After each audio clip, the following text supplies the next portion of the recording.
y estar bien con nuestra conciencia, no mentir, no robar, no traicionar.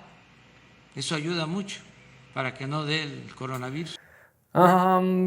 ¿Qué? Si queremos creer lo que dice el presidente, entonces tenemos que asumir que los más de 48,000 muertos que llevamos por coronavirus eran mentirosos, ladrones o traidores.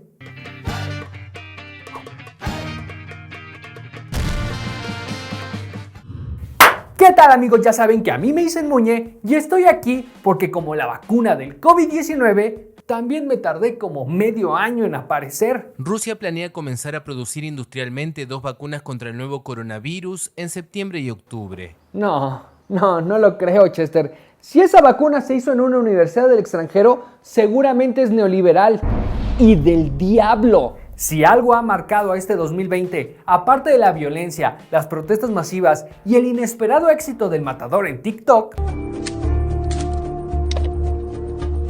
es, sin lugar a duda, el cabrón coronavirus. El COVID-19 ha modificado completamente y por un buen tiempo la forma en la que trabajamos, convivimos y hasta la forma en la que pisamos.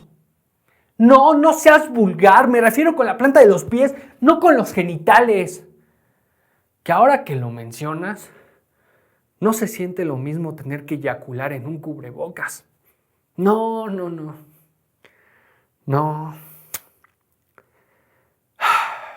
Ahora bien, y después de casi 5 meses encerrados, creo que podemos ser conscientes de que nada será igual y de que la comida no es amor. Pero el cambio que yo veo en el panorama es que se enfermó alguien que se consideraba invencible, alguien que por mucho tiempo se ha negado a aceptar los síntomas, un ser que deambula por México sintiéndose la gran mamada. Y aunque no lo quieran creer, estoy seguro que le dio coronavirus a la Cuarta Transformación. Porque se redujo el contagio, se volvió horizontal,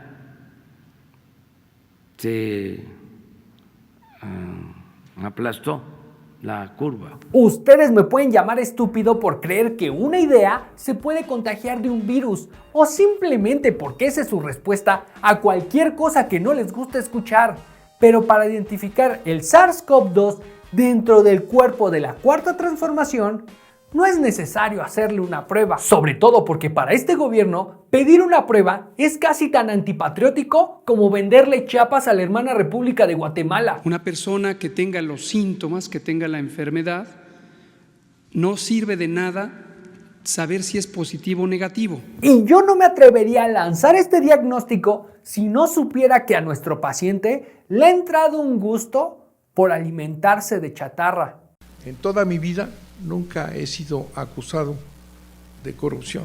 Y ustedes creyendo que el gluten era tóxico. Entonces, como fiel representante del pueblo de México, la Cuarta Transformación no solo se ha metido porquería que le tapa las arterias, también va por la vida creyendo que nada le puede pasar. La fortaleza del virus o lo peligroso que es, está demostrado que no va acorde con todo lo que se ha manejado. Si algo nos ha enseñado el coronavirus es que a los estúpidos les pega 2 veces. Y no lo digo porque los terraplanistas, los priistas o los padres adolescentes se enfermen 2 veces, sino porque aquellos arrogantes que menospreciaron las probabilidades y los riesgos de contagiarse tuvieron que devorarse tremendo zapote al descubrir que estaban equivocados. El coronavirus nuevo 2019, como lo hemos dicho desde el inicio y sigue siendo vigente esta realidad, se comporta como una enfermedad respiratoria de moderada a baja gravedad.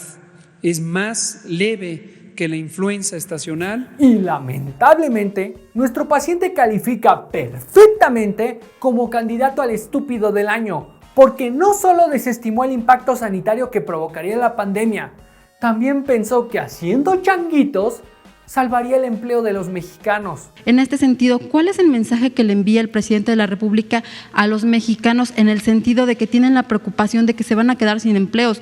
Los empresarios, como sea, pueden recortar algunos, digamos, gastos, pero generalmente recortan la planta laboral. Eso es lo que le preocupa a los mexicanos. Hasta ahora no ha habido despidos masivos. Pero se prevén, presidente. Sí, pero vamos a esperarnos. ¿Por qué nos adelantamos? ¿Por qué no somos optimistas? Perdón, es que solo tuvieron que pasar 2 días para demostrarle que el optimismo y los detentes sirven para lo mismo que una caja de Kleenex en el cuarto de un adolescente. Es decir, entre el 13 de marzo y el 6 de abril se han perdido 346,878 puestos de trabajo. Oh, pero tranquilos, porque ese número es una caricia y un beso en el cuello a comparación de todos los empleos que se perdieron en abril. Y es que hoy el Instituto Mexicano del Seguro Social informó que en abril de este año se registró una pérdida de 555,247 empleos formales, un dato que ya había dado el presidente Andrés Manuel hace unos días. Aquí es donde sirve mirar para atrás y preguntarnos, ¿qué estaban esperando? ¿Por qué nos adelantamos? La arrogancia de este movimiento llamado Cuarta Transformación, que es representado por el gobierno de Andrés Manuel López Obrador, empezó cuando menospreciaron el brote del COVID-19. Continuó con la muy pendeja idea de que una pandemia no tendría por qué afectar la economía de los mexicanos, pero se convirtió en una asesina soberbia en el momento que decidieron que la política de esta administración era literalmente esperar a que las personas se rascaran con sus pinches uñas. Que les llegue el presupuesto a el mayor número de mexicanos y de manera preferente a los humildes, a los pobres, a los que más lo necesitan. Ya al que le fue bien en la vida, que tiene posibilidades económicas, ya puede salir adelante sin problemas. Además, sabe cómo defenderse. La gente humilde, la gente pobre. ¡Claro! Lo que dice el Saúl Izazo de Tabasco es 100% cierto. Su amigo Carlos Slim, que ya le ha ido muy bien en la vida, tiene los recursos suficientes para soportar esta crisis y la que sea. En la casa Slim no se deja de comer carne, aunque en las calles se desate un puto apocalipsis zombie. Pero las personas como el ingeniero representan solo el 1% de este país. La distinción de que solo las personas humildes requieren que el gobierno actúe para protegerlos en medio de una jodida pandemia es una pinche irresponsabilidad. Porque el hecho de que tu casa no sea de lámina no quiere decir que no estés expuesto a perder todo lo que tienes en medio de una economía paralizada. La 4T, como muchos enfermos de COVID-19, se presentó ante este virus pensando que nada le podía pasar y que mientras mantuviera las veladoras prendidas y los buenos deseos en el corazón, no tendría por qué enfrentarse a la realidad. No nos van a hacer nada.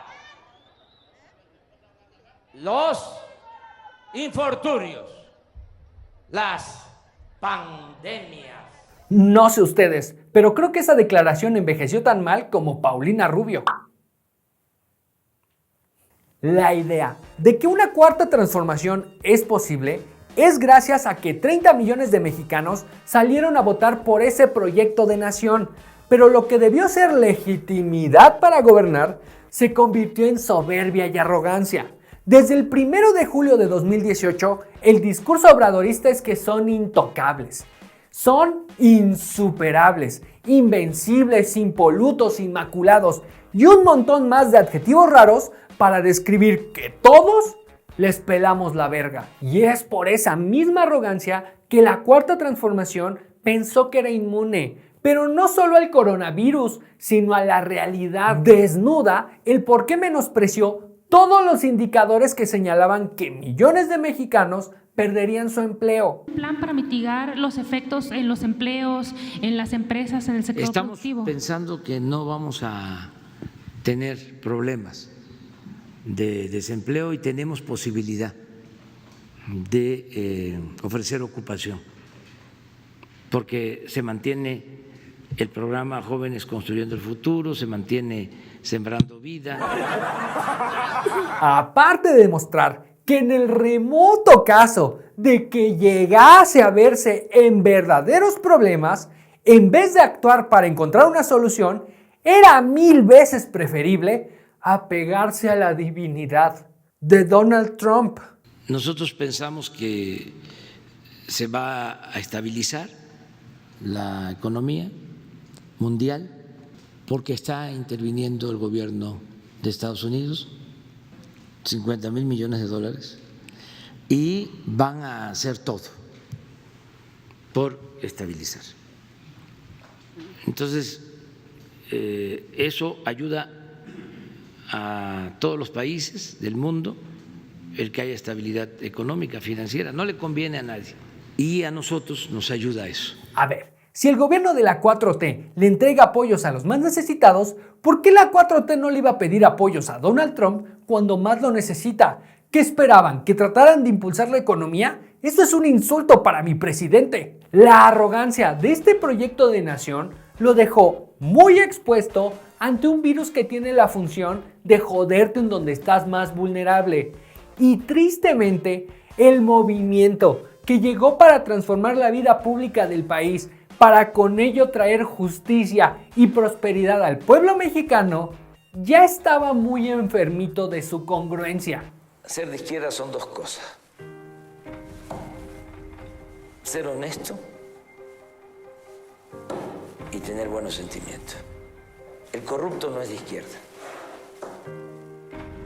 Y el que le da la espalda al que sufre no es de izquierda. La tos puede ser provocada por muchas razones. Puede ser por comer chile o devorarte un chile. Puede ser por fumar tabaco por 20 años o por fumar marihuana por primera vez. Puede ser por una horrible laringitis o por un extremo caso de olvidar cómo tragar saliva. Pero en el caso del COVID-19 es la primera señal de que los pulmones no pueden respirar y que el cuerpo no se está oxigenando. Obviamente, la cuarta transformación no tiene cuerpo y por lo tanto no tiene pulmones. Pero por imposible que parezca, y chingo a mi madre si no, la podemos escuchar toser. Por eso vamos a salir fortalecidos. O sea que nos vino esto como anillo al dedo para afianzar el propósito de la transformación. También que íbamos y se nos presenta lo de la pandemia. Si cuando una persona tose hace ruido, cuando algo tan grande como la 4T lo hace, es un escándalo. Y los escándalos en el gobierno que la representa los podemos encontrar en las incongruencias, porque sabemos que cada vez que se contradicen es porque están perdiendo oxígeno. Tenemos que prepararnos mentalmente para salir, recobrar por completo nuestra libertad. Pero horas más tarde, el subsecretario de Prevención y Promoción de la Salud, Hugo López-Gatell, difundió en sus redes sociales un mensaje en el que deja claro que la pandemia no ha terminado. En este momento, todo el país está en semáforo rojo. Semáforo rojo quiere decir el máximo nivel de peligro de contagios. La gran mayoría de las actividades que estaban restringidas antes del 1 de junio siguen restringidas. Por lo tanto, no podemos, no debemos salir a la calle, congregarnos en las plazas, ni tener nuestras actividades laborales o educativas normales. Y la incongruencia más grande en este gobierno, sobre todo en época de pandemia, es el constante choque de la realidad con los complejos. Quisieran que yo saliera aquí con una mascarilla, repito, y diciendo, ¿saben qué? Es muy probable que cerremos los aeropuertos, ¿saben qué? Vamos a promover que se cierren los restaurantes, ¿sí? Que ya la gente no pueda moverse. El pleito que tiene el gobierno de la honestidad valiente con utilizar el cubrebocas no se había visto en este país desde que Vicente Fox tenía un pleito casado con utilizar el cerebro. No hay duda que los mexicanos y las mexicanas, llenos de dignidad, de voluntad y de capacidad de trabajo, están haciendo trabajos que ni siquiera los negros quieren hacer. A veces me pregunto si los presidentes que elegimos se vuelven idiotas o elegimos idiotas para volverse presidentes. El punto es que desde que inició la contingencia sanitaria en México, el uso de la mascarilla para evitar el contagio fue de las primeras medidas que descartó completamente la Secretaría de Salud para tratar de combatir un virus que realmente no conocía la comunidad científica, y ellos mucho menos. Comprar este tipo de cubrebocas actúa como un mecanismo de tranquilización que uno busca, también es parte de la naturaleza humana, ante la incertidumbre, pues yo me protejo. Pero sepan ustedes que no hay evidencia científica que muestre que realmente sirve. ¿Y saben qué? Tiene razón. We advise that people aged 60 years or over, or those with underlying conditions, should wear a medical mask in situations where physical distancing is not possible. La principal razón para desechar la idea del uso del cubrebocas en la vía pública era que la mejor medida para evitar contagiarse era la ya 1000 veces mentada Susana distancia. No existe mejor medida para combatir al chingado coronavirus que quedarte en tu puta casa. Hasta que no haya vacunas disponibles, la mejor forma de detener el brote es aislarte de posibles riesgos de contagio. Pero ¿saben qué es peor aún? Que el presidente también tiene razón. Una cosa es, hablando en plata, los que tenemos asegurado un salario, y otra cosa es mucha gente que se busca la vida en la calle. No mames, úlceras en el colon me van a salir de solo coincidir con el macuspeño y el hombre que le sonríe a la muerte. Pero ambos están en lo correcto. Y en el hecho de que ambos tengan la razón es donde nace la primera incongruencia. Hay un plan, una estrategia, lo tengo que estar recordando desde hace casi 3 meses. Cuando alguien realmente se prepara para enfrentar una situación extrema como lo es una pandemia, analiza los obstáculos contra los que se enfrenta y revisa las debilidades con las que cuenta. El gobierno de ya sabes quién, bajo la representación de Hugo López-Gatell, nunca analizó que el riesgo más grande del nuevo coronavirus es que no lo conocíamos. Asumir cualquier cosa de una enfermedad emergente es una completa estupidez, pero es igual o más irresponsable que sabiendo que 56% de los mexicanos viven en pobreza y otro cachote más vive de lo que gana al día, quieras meterlos en la dinámica de una epidemia larga. Hemos dicho, preparémonos para una epidemia larga, porque si tenemos éxito en retardar la transmisión, vamos a tener una epidemia larga.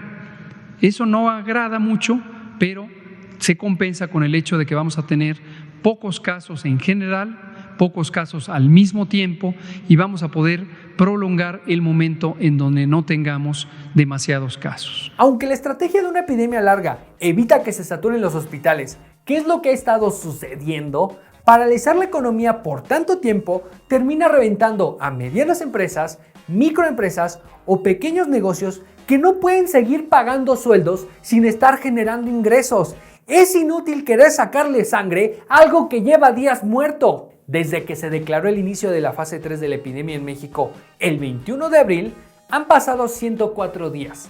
104 días hasta hoy 3 de agosto. Son 104 días en los que casi todas las industrias en México no han podido trabajar o no han trabajado en su máxima capacidad. Y como ya les demostré, a la hora de hacer numeritos, la dichosa dimensión social es tan real como el milagro de Juan Diego. En México, la crisis derivada de la pandemia ha dejado sin empleo a 12,5 millones de personas solo en abril, según la cifra más reciente del Instituto Nacional de Estadística y Geografía. Rafael López y 100 de sus compañeros en una empresa de motopatines de renta son muestra de los afectados que, aseguran, fueron despedidos sin las garantías de ley. Entre empleos formales e informales se suman 12 millones de personas que han perdido su trabajo. Pero, hey, tranquilos, todo es parte de la estrategia.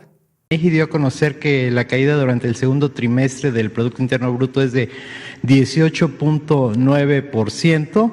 Esto aunado también a lo que hace 2 días publicó el Coneval de que 70 millones de personas en nuestro país no tendrían para adquirir una canasta básica.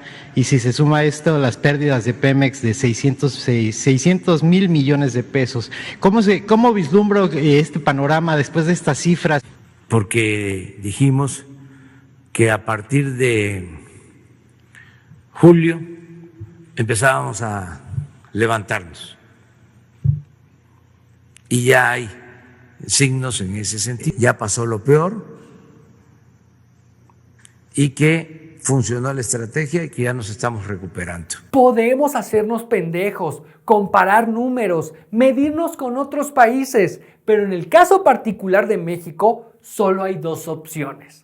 O no había estrategia, o peor que eso, la estrategia era sacrificar a los mexicanos. Veamos primero la utilidad, la efectividad. Vamos a suponer que tenemos una escuela de 1,000 niños. Nadie está infectado. Y de repente de esos 1,000, un niño tiene la infección. Si yo cierro la escuela en ese momento, voy a tener un efecto positivo, porque estoy evitando que un niño contagie a 999 niños. Si yo, en lugar de cerrar la escuela en ese momento, me espero a que la escuela tenga, por ejemplo, 10 niños infectados, puedo cerrar la escuela y esa medida aplicada a 10 contra 990 es más efectiva que si la cierro cuando es solo 1 contra 999. Si me espero aún más y tengo, por ejemplo, 100 niños infectados, es todavía más efectiva la intervención, porque estoy evitando que 100 tienen una mayor fuerza de infección, así se llama técnicamente, para contagiar a los 900 restantes. En este arrebato de inspiración del 1000 veces galardonado doctor Hugo López-Gatell, se le olvida que para que su analogía de los 1000 niños aplique, tenemos que considerar que se le ha hecho prueba a los 1000 niños, para que sepas perfectamente cuándo tienes 9 o 99 contagios y no tengas un asintomático bailando por ahí, porque en el caso particular del manejo de la pandemia, de los 126 millones de personas que viven en este pedazo de paraíso llamado México, solo se le ha hecho prueba a poco más de 900,000 personas. Esto quiere decir que solo se ha analizado al 0.7% de la población en México. Creció esta idea, todo mundo tiene que hacerse la prueba. Y entró una idea completamente carente de sentido técnico de que México tiene pocos casos porque no hace pruebas. No tiene sentido, así no funciona la vigilancia epidemiológica. Y así no funciona la atención de la salud. Después de tantos casos nuevos, decenas de miles de muertos y millones de personas sin empleo, lo que se puede ver desde la Secretaría de Salud es que aunque tenían un plan, no se prepararon para lo que se iban a enfrentar. Cuando se diseñó la estrategia para la contención del virus, jamás, en ningún momento, se trató de comprender desde dónde lo estábamos haciendo. Ante epidemias, terremotos, malos gobiernos, corrupción, todas las calamidades las enfrentamos los mexicanos por nuestras culturas. Es muy importante lo de la familia, insisto, no es lo mismo la familia en México que la familia en otros países. Nosotros tenemos más cohesión familiar. Lamentablemente, en este caso, es justamente lo que nos está matando. Es justamente la cultura y las costumbres de los mexicanos la que le ha abierto las patas a la tasa de mortalidad en este país. Cuando el presidente dice que somos una sociedad donde las familias viven juntas, una vez más tiene razón. Pero eso ni de pedo es una ventaja.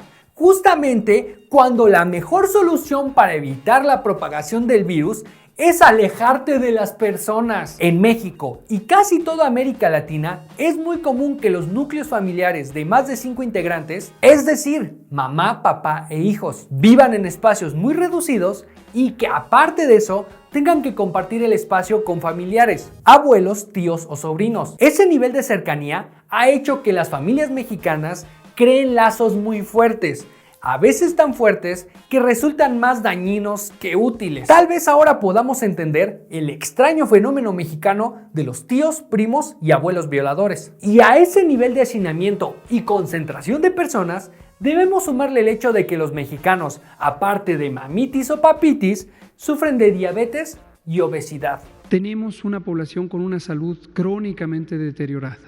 La magnitud de la epidemia de obesidad, de sobrepeso, de diabetes y con ellas un conjunto de enfermedades crónicas como la hipertensión, que están asociadas con las mismas causas, nos pesa. Literalmente, el sobrepeso nos pesa, la obesidad nos pesa poblacionalmente y hoy enfrentamos una epidemia de COVID con estos estragos prolongados de la mala alimentación. Es que no mamen, si a estas alturas nos va a sorprender que México sufre de obesidad, ¿qué va a pasar cuando se enteren que el pan dulce lleva harina y azúcar? Y es justamente esto a lo que me refiero cuando digo que emplearon una estrategia sin el mínimo interés de asimilar de dónde partíamos. No es lo mismo que te pegue una ola mientras estás parado a que te agarren 4 mientras estás buscando tu monedero en la arena. Que los mexicanos sufran de obesidad, hipertensión, cáncer y diabetes no es un pretexto, es un hecho. La razón pueden ser hábitos alimenticios dignos de Hansel y Gretel, comer carne y harina como si todos viviéramos en Sinaloa, o beber alcohol y fumar cigarro como si todos viviéramos en una cafetería de la UVM. La causa raíz, la causa principal es qué alimentos están disponibles. Y en México tenemos una monstruosa y monumental sobreoferta de alimentos industrializados de muy bajo valor nutricional y altísimo poder calórico en forma de bebidas o en forma de productos industrializados sólidos. Y sí, pueden culpar a Coca-Cola, a Bimbo, a los gobiernos neoliberales, al mismísimo capitalismo. ¿Y saben qué? ¿Saben qué? Sí, vamos a echarle la culpa a la pinche paleta payaso. Aunque todos sabemos que no hay nada más inocente que ese delicioso bombón cubierto de chocolate, adornado de esas riquísimas gomitas glaseadas. Pero todo eso era un factor que no podían cambiar y que no consideraron al permitir que el virus se esparciera por el país. Inmunidad de rebaño se conoce en las ciencias de la salud, en las ciencias de la epidemiología, como el fenómeno en el que cuando una enfermedad infecciosa capaz de generar inmunidad, es decir, resistencia biológica a la infección, se presenta en un porcentaje significativo de personas y éstas desarrollan inmunidad, resistencia biológica, llega un punto en que la proporción, el porcentaje de personas inmunes es razonablemente alta como para impedir el contagio. El gobierno de México en ningún momento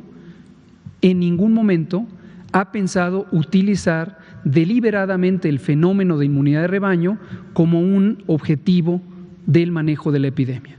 Es nuestra curva de pacientes recuperados, personas que se han recuperado de la enfermedad. Ayer era el 59%, hoy día ya son el 60% de los casos confirmados, 134.957 personas que ya se recuperaron de la enfermedad y lógicamente también esperamos, en base a lo que hasta el momento se conoce, que ellos formen parte de este grupo de personas que en este momento son inmunes a la enfermedad y pues podrán entonces contribuir más adelante con los que se sigan incrementando a esta inmunidad de rebaño que se quiere lograr en un futuro próximo. Entre marzo y abril, El primer y único argumento que iban pregonando por todas partes todos los aplaudidores de la Cuarta Transformación era que quedarse en casa era de privilegiados y que los más pobres tenían que salir a buscar el sustento. ¿Y saben qué? Tienen razón, pero es por esa misma razón que era preferible meter al país en un confinamiento estricto por un mes que el desmadre que llevamos por ya casi 5. Ya hemos dicho muchas veces que hay algunas de estas medidas que no tienen un fundamento técnico, como el cierre de fronteras y el cierre de aeropuertos. Sin embargo, hay otras, como el reducir masivamente la movilidad social durante un periodo razonablemente corto. Uno quisiera hacerlas extremas, que no se moviera una sola persona de su lugar. En retrospectiva, y debido a las circunstancias sociales, económicas y de salud de los mexicanos, la estrategia de alargar la pandemia o de aplanar la curva como nos lo vendieron todo este tiempo fue la peor decisión que pudieron haber tomado, porque estaban metiendo a México y a los mexicanos en una carrera de resistencia que, como ahora podemos ver, estamos tirando el bofe. Además de que al parar todas las actividades al inicio del brote, solo hubiera sido necesario cerrar grandes ciudades y ciertos puntos fronterizos, porque solo por ahí pudo haber entrado el virus. Y no como ahora, que tenemos que estar buscando enfermos a través de los 1.973 millones de kilómetros cuadrados que tiene de extensión esta tierra bendecida por Huitzilopochtli. Como se los dije al principio, la tos seca en la 4T es la incongruencia. Y en esta situación, el cubrebocas, las pruebas y la estrategia no son lo incongruente, sino que al haber desestimado al coronavirus, traicionaron uno de los principios básicos que impulsaron la idea de que una cuarta transformación era posible. Que vamos a gobernar para todos, pero que le vamos a dar preferencia a los vulnerables y a los desposeídos. Por el bien de todos, primero los pobres. Después de casi 4 meses, con una economía prácticamente paralizada, los que sufren no son los empresarios, no son los millonarios, no es ese sector privilegiado. Ellos, aunque se encuentren en crisis, van a priorizar la subsistencia de su empresa o negocio por encima de cualquier persona.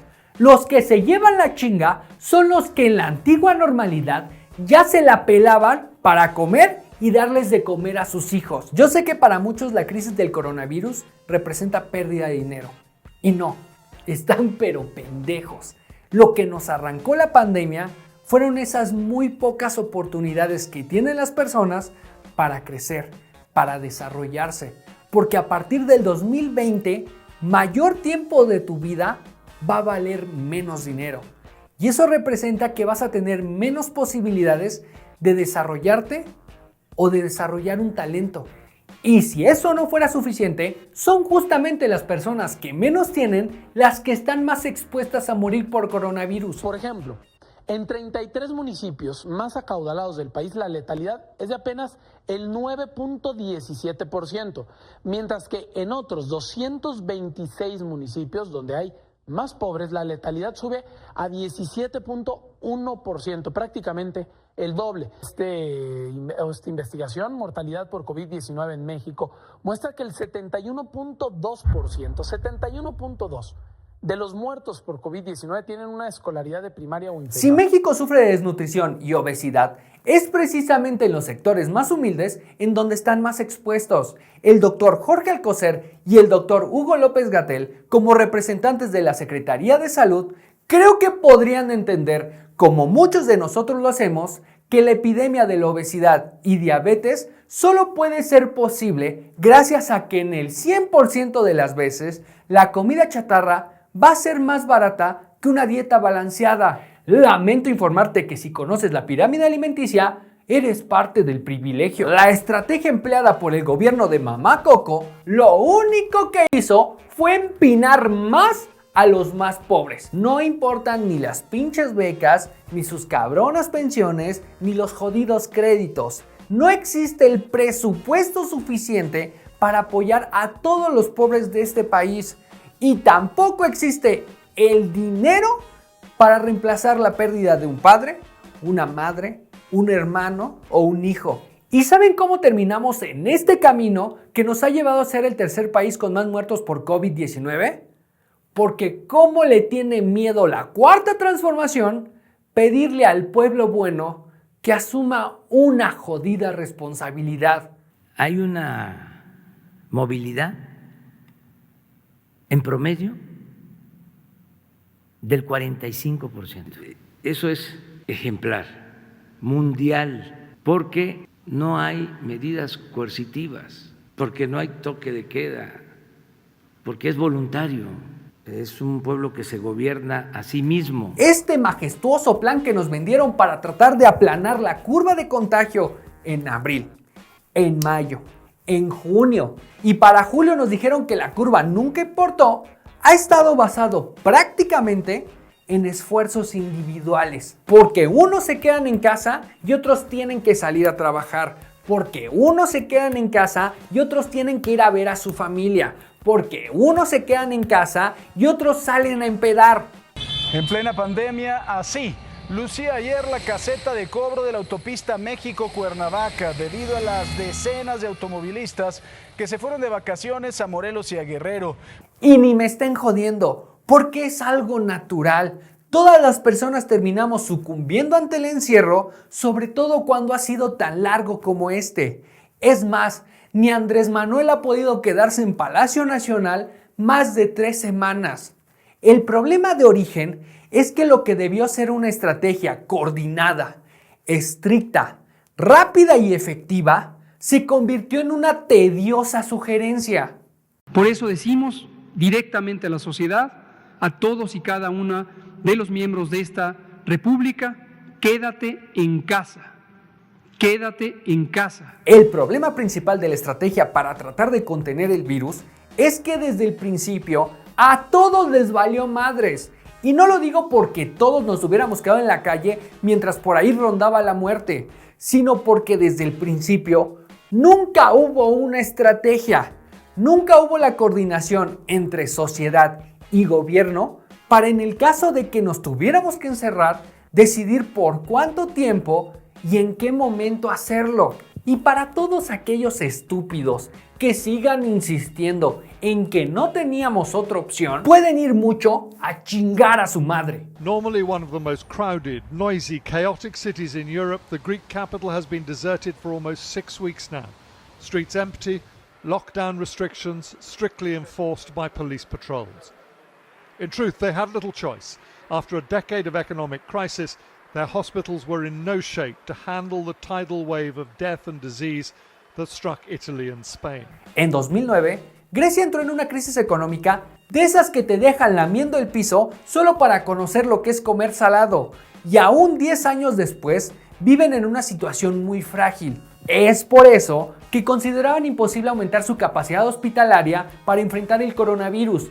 Y ante un inminente paro de actividades, decidieron hacerlo pronto, hacerlo rápido y sobre todo, esto es clave, hacerlo bien. The thinking was the prioritization of our physical livelihood over economic considerations, and the fact that we had previous knowledge of the issues that other countries had to deal with that did not take quickly those important decisions. Hasta el día de hoy, Grecia solo ha tenido 4.401 casos reportados y 203 muertes por coronavirus, gracias a que su gobierno consideró la realidad del virus y la realidad de su país, no porque le metieran más dinero o estuvieran haciendo 3 conferencias diarias, no porque estuvieran rogando por ventiladores o buscando culpables en el pasado. El gobierno griego utilizó la experiencia que se vivió en otros países, comprendió sus limitantes y actuó antes de que la situación lo obligara a hacerlo. The virus hit the UK and Greece almost simultaneously, but scientists here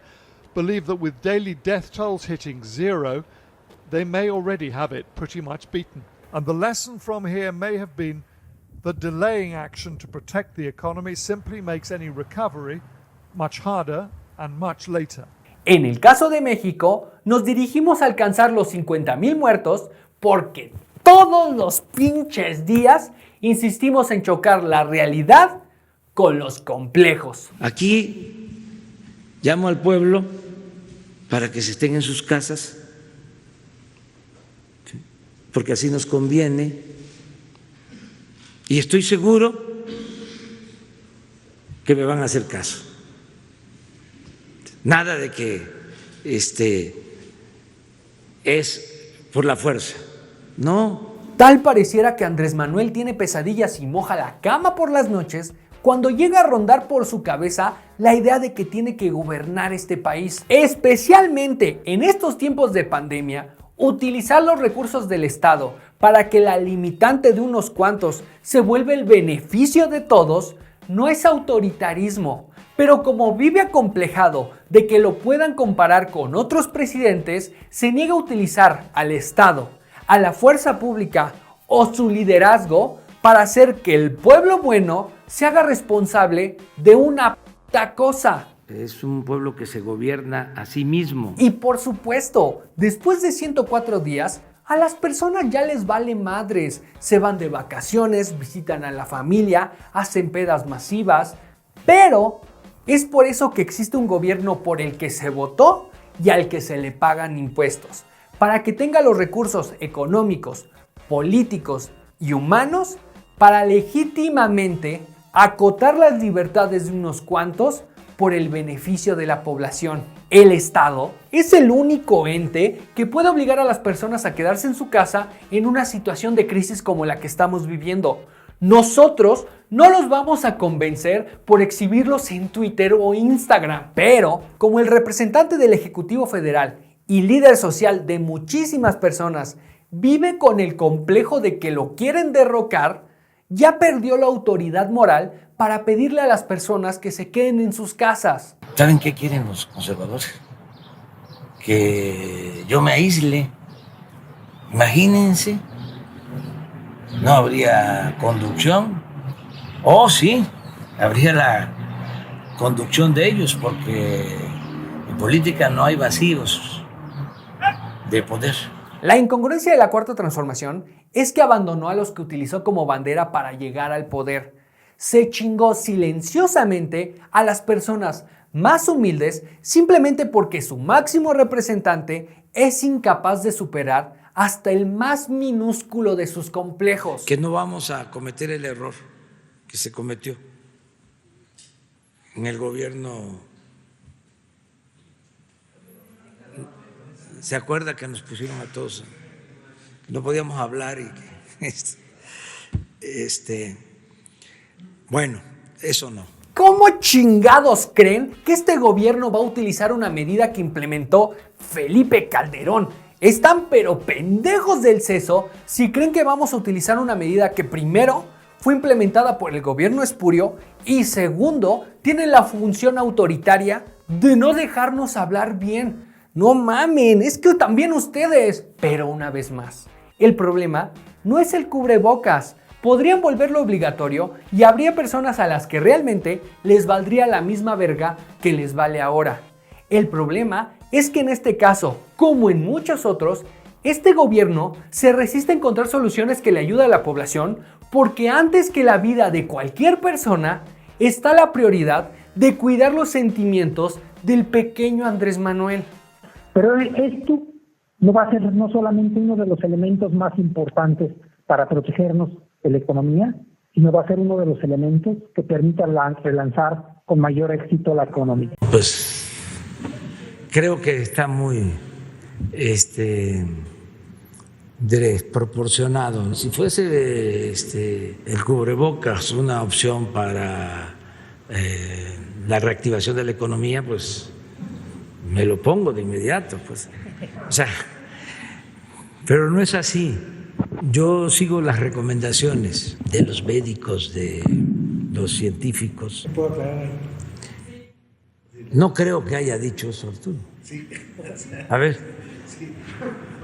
Lo que lo utilicé fue como una analogía para decir que en la reactivación económica vamos a tener que tener medidas de cuidado y la economía va a tener que estar trabajando en circunstancias distintas. Entre los poemas de Gatell y las analogías de Herrera, este gobierno ya parece cuento literario. Filas de secretarios y funcionarios han pasado por la mañanera malabareando para explicar cómo es que Santa Claus entrega juguetes a todos los niños en una sola noche, solo para que Andresito no se sienta ofendido, aludido, criticado o limitado. De acuerdo a nuestros técnicos, especialistas, científicos, el 19 de abril vamos a poder salir de la gravedad. Más o menos. Más o menos pueden ser 5 días o 1 año y medio. Así que bájenle a su golpismo, ¿eh? Es más, ¿saben qué? ¿De qué medios son? Ahorita mismo me van a decir y los voy a apuntar aquí en mi libreta. Ajá. ¿De qué? No, tu medio, repíteme tu medio. Bueno, el Heraldo, muy bien, ya te chingaste. Cuando lo que queda de la Cuarta Transformación insisten que por el bien de todos, primero los pobres, la podemos escuchar toser. A nuestro paciente se le está yendo el oxígeno porque quiere seguir escuchando la voz de su conciencia, que es la voz de un viejito arrogante y acomplejado. Esa misma conciencia que le insiste que ya pasó lo peor cuando el cuerpo no puede parar de toser y estrepitosamente le está subiendo la temperatura. Y el trimestre julio, agosto, septiembre es hacia arriba. Y el último trimestre del año ya estamos en la superficie. Ya se emergió, ya estamos saliendo de la crisis con economía sana, sin endeudamiento. A la Cuarta Transformación ya le dio COVID. La pregunta que deberíamos hacernos es, ¿logrará sobrevivir a ella? Bueno amigos, eso es todo por hoy. Esta es la primera parte de esta pequeña saga sobre la 4T y el COVID. Muchas gracias a todos los que han estado expectantes de que suba un nuevo video. La verdad es que estos últimos 3 meses preferí enfocarme laboralmente y creativamente en el otro proyecto que era la Liga de los Supercuates. Muchísimas gracias a todos los que estuvieron en el en vivo y a los que no pudieron verlo también. Muchas gracias a los que me han visto en la Liga de los Supercuates. Es algo que me divirtió mucho hacer, pero llegó el momento de regresar a mí me dicen Muñe. Preferí esperarme a ver cuáles eran las medidas para enfrentar al coronavirus, porque en el día a día se te pueden ir las cosas buenas y las cosas malas. Lamentablemente, las cosas han resultado como pensé que terminarían.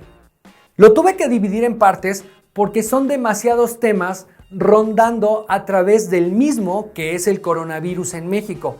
Entonces se me hacía injusto o no me iba a sentir satisfecho si iba a tener que descartar alguno de ellos. Es por eso que va en partes y la próxima debe estar el próximo lunes, pero de todas formas les tendría que avisar porque ya saben, guión.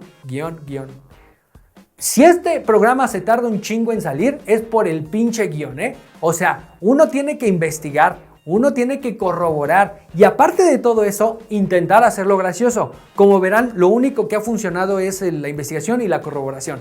Entonces, eso es lo que sucede. Ahora sí, espero que los muerda un carro y los atropelle un perro. Yo soy Muñe, los quiero. Nos vemos.